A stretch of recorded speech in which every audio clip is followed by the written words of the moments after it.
Saudaraku, dua pembalap voli putri Indonesia yang mengikuti tryout Liga Voli Korea musim 2024-2025 dikabarkan tak masuk ke dalam kriteria tim-tim yang akan menggunakan jasanya.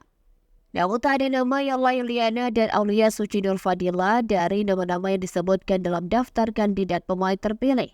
Dilansir dari The Spy, pemain yang paling diburu adalah middle blocker asal China Zhang Yu. Pemain dengan tinggi badan 197,1 cm itu diminati oleh 3 klub yakni Gangju AIB Persaving Bank, Gimshin Korea Expressway Highpass, dan Haosung Ibika Autos.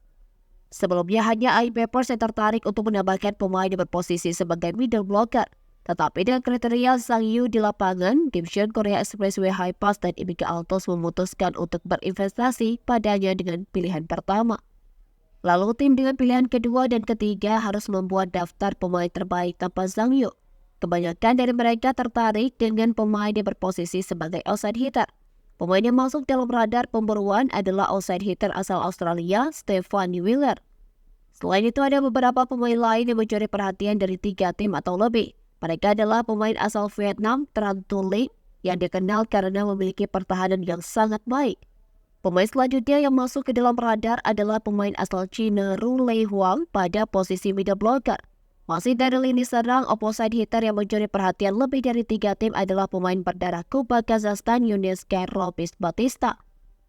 Sementara dari posisi setter hanya ada beberapa nama yang masuk ke dalam daftar kandidat. Mereka adalah Xiao Xingtong dari China, Mata Nisha Jaisan dari Thailand, dan Kana Hanazawa dari Jepang. Ada sedikit variasi dalam hal siapa di antara ketiga pemain tersebut yang akan diprioritaskan oleh klub-klub. Urutan pemilihan mereka juga akan menentukan berapa banyak dari mereka yang akan bisa masuk ke V-League.